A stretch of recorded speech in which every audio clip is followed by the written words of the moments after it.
Hola chicos del Colegio San Juan Bosco, bienvenidos a nuestra clase virtual.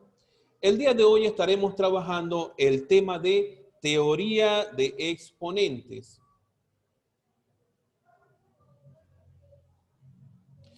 Para que podamos entender lo que es la teoría de exponente, debemos de empezar a comprender lo que son las potencias. Y tenemos por acá la potenciación.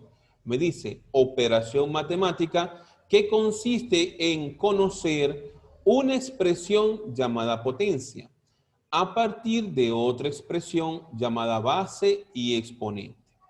Eso quiere decir que en toda potenciación debe de existir un número que es la base, un número que es la potencia y debo de obtener otro número que es un resultado. Es por ello que los elementos, como lo podemos observar en la pantalla, aquí los tenemos una base y un exponente que va a ser n y la potencia que sería el resultado. Cuando tenemos exponente 0, entonces el resultado de la potencia será la unidad. Eso es una propiedad en la potenciación.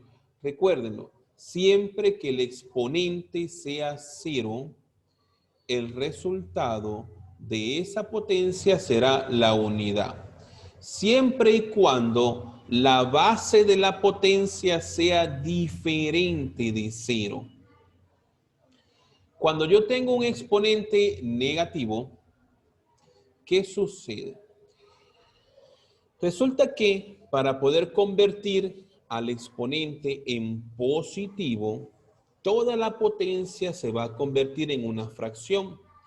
Y vamos a colocar como numerador a la unidad y tanto la base como el exponente lo vamos a colocar en el denominador. Con una diferencia, que aquí le cambiamos el signo al exponente. Como el exponente era negativo, me estaría quedando positivo. Para eso precisamente se ha convertido en una fracción. Tenemos algunos teoremas. Sea A y B números reales y M y N números enteros, se cumple que, ojo, multiplicación de potencias de bases iguales. Se conserva la misma base, se suman los exponentes. Tengo división de bases iguales. Se conserva la base, pero se restan los exponentes. Dentro de las propiedades también tenemos potencia de potencia. En este caso se deben de multiplicar los exponentes para obtener un solo exponente. Potencia de una multiplicación. En este caso el exponente es exponente de cada uno de los factores. Y cuando usted tiene potencia de una división, el exponente es exponente de cada uno de los números que aparecen en el cociente. Estas son propiedades fundamentales que deben de aprenderse para poder resolver los ejercicios. Luego tenemos lo que es la radicación, operación matemática que consiste en hacer corresponder dos números llamados índice y radicando con un tercer miembro llamado raíz, el cual es único. Tenemos los elementos de la raíz. Primero que todo tenemos el símbolo de raíz. Tenemos el índice de la raíz que está indicado por la letra N. Tenemos el radicando que está indicado por la letra A. Lo que es importante de conocer de la radicación es que la radicación tiene origen en las potencias. Cuando yo tengo una potencia que el exponente es un número racional, eso automáticamente se convierte en una raíz. ¿Okay? De allí provienen las raíces de potencias que tienen como exponente números racionales. Para que entiendan lo que quiero decir con respecto a exponente racional, un número racional es una fracción. Y esta fracción, al resolverla, me da un número decimal. Eso es un racional.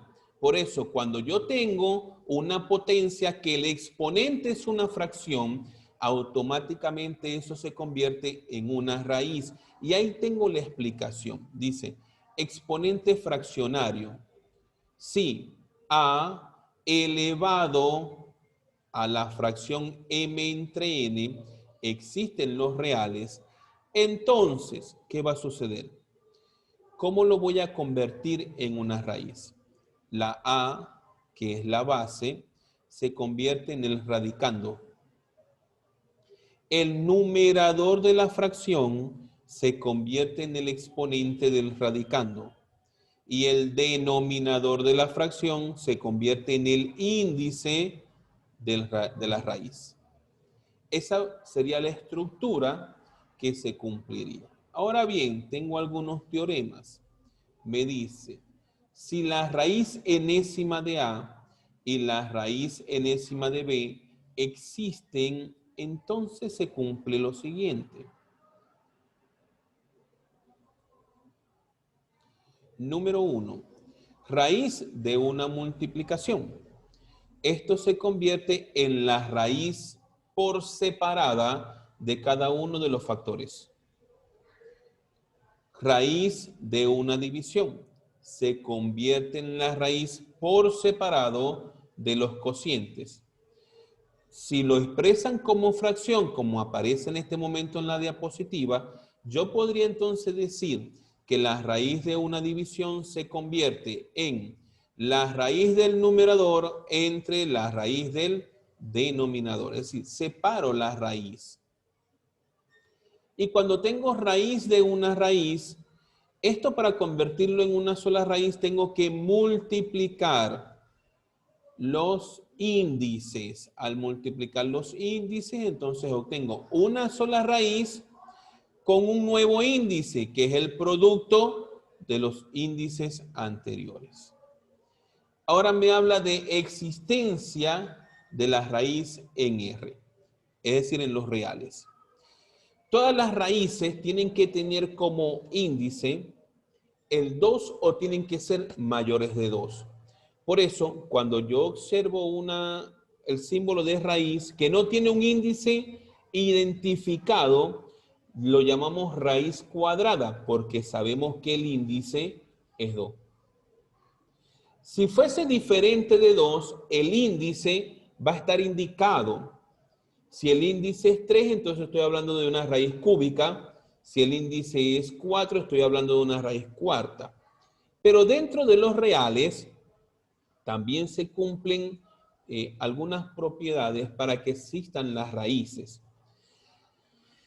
Usted tiene una raíz de índice par. Esa raíz no puede ser negativa.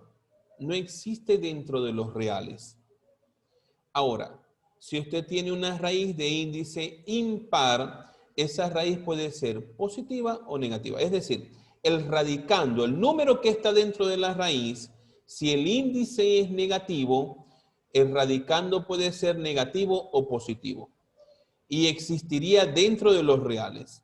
Ahora, si el índice de la raíz es par y el radicando, es decir, el número que está dentro de esa raíz, es un número negativo, esa raíz no está definida dentro de los números reales. Eso es lo que ustedes más adelante conocerán como los números complejos, dentro de los cuales encontramos los números imaginarios. Esos números imaginarios precisamente son las raíces de índice par que tienen como radicando un número negativo. Eso es un número imaginario. Y los números imaginarios no están dentro de los reales. ¿Okay? Por eso este tipo de raíces no están definidos en los reales. Ahora bien, tenemos unos casos especiales que son importantísimos para poder resolver los ejercicios. Esas son fórmulas que ustedes deben de memorizar.